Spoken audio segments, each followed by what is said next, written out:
안녕하세요. 화가 오세철의 미술 이야기입니다. 오늘은 미켈란젤로의 어린 시절에 관한 이야기를 하려 합니다.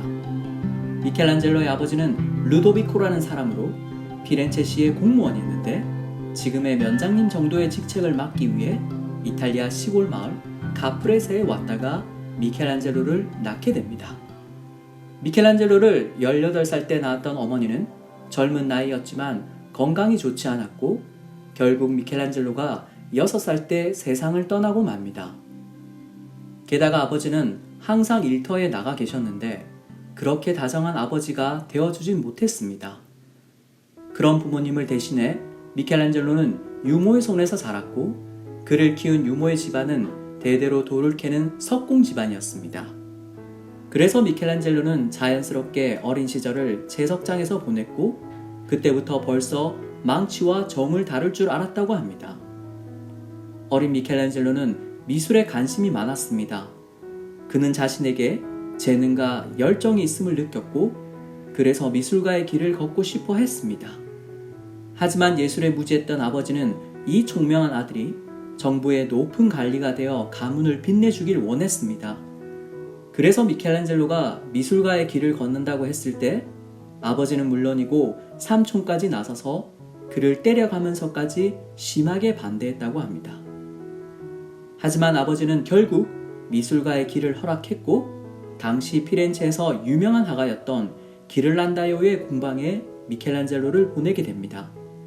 공방이란 그림은 물론이고 조각, 공예, 도자기, 실내 장식 같은 미술가로서 먹고 살 수 있는 모든 것을 배우는 곳이었습니다. 공방을 다니기 위해서는 수업료를 내야 했는데 미켈란젤로는 오히려 월급을 받으면서 공방을 다니게 됩니다. 그만큼 뛰어난 학생이었고 어느 정도 시간이 흐르자 기를란다요 선생님마저도 미켈란젤로의 재능을 시기할 정도가 되었다고 합니다. 하지만 그림보다 조각에 대한 야망이 컸던 미켈란젤로는 조각을 배우기 위해 메디치 정원이란 곳에서 제자들을 가르치고 있던 조각가 베르톨도를 찾아가게 됩니다. 그가 조각을 배우기 위해 찾아간 메디치 정원은 이름 그대로 메디치 가문의 것이었는데 이 가문은 당시 피렌체에서 가장 부유하고 영향력 있는 가문으로 예술에 대한 무한한 애정으로 많은 예술가들을 후원하고 격려했습니다. 메디치 가문의 이런 예술에 대한 사랑은 르네상스를 피렌체에서 꽃피우게 하는 중요한 불씨가 됩니다. 그리고 메디치 가문의 역사에서 가장 훌륭한 인물이었던 로렌초 데 메디치 대공이란 분이 계셨는데 대공은 자신의 정원에서 조각을 하고 있던 소년 미켈란젤로를 만나게 됩니다. 대공은 그의 조각을 보고 이 소년의 비범함을 단번에 알아차렸고 소년을 위해 놀라운 계획을 세우게 됩니다. 그것은 바로 미켈란젤로를 메디치 가문의 양자로 들이는 일이었습니다. 미켈란젤로가 단순히 뛰어난 재능의 소유자였다면 경제적 후원에서 그쳤겠지만 대공은 이 소년에게 무한한 잠재력을 느꼈고 소년 미켈란젤로에게 최고의 환경을 제공해주고 싶었습니다. 그래서 로렌초 대공은 미켈란젤로의 아버지에게 피렌체 세간에 한 자리를 주는 조건으로 15살의 소년 미켈란젤로를 자신의 양자로 데려오게 됩니다. 미켈란젤로가 양자로 있었던 4년 동안 그는 메디치 가문의 자녀들과 똑같은 대우와 똑같은 교육을 받았습니다.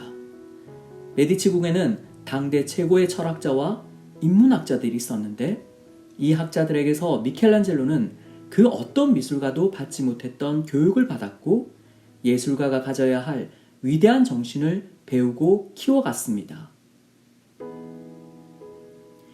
이렇게 미켈란젤로는 한 명의 인간에게서 가장 중요한 10대 시절을 최고의 환경에서 최고의 교육을 받고 자랐습니다. 우리는 흔히 그가 하늘에서 떨어진 천재라 생각하지만 미켈란젤로에게는 그의 잠재력을 알아보고 그 잠재력을 마음껏 펼치게 해주었던 메디치 가문의 로렌초 대공이 있었던 것입니다. 이렇게 메디치 가문에서 훌륭한 소년 시절을 보낸 미켈란젤로는 20대가 되자마자 놀라운 걸작들을 쏟아내게 됩니다. 소년 미켈란젤로와 로렌초 대공의 만남. 그것은 미켈란젤로의 삶이 어둠에서 빛으로 가는 순간이었습니다. 지금까지 화가 오세철의 미술 이야기였습니다. 감사합니다.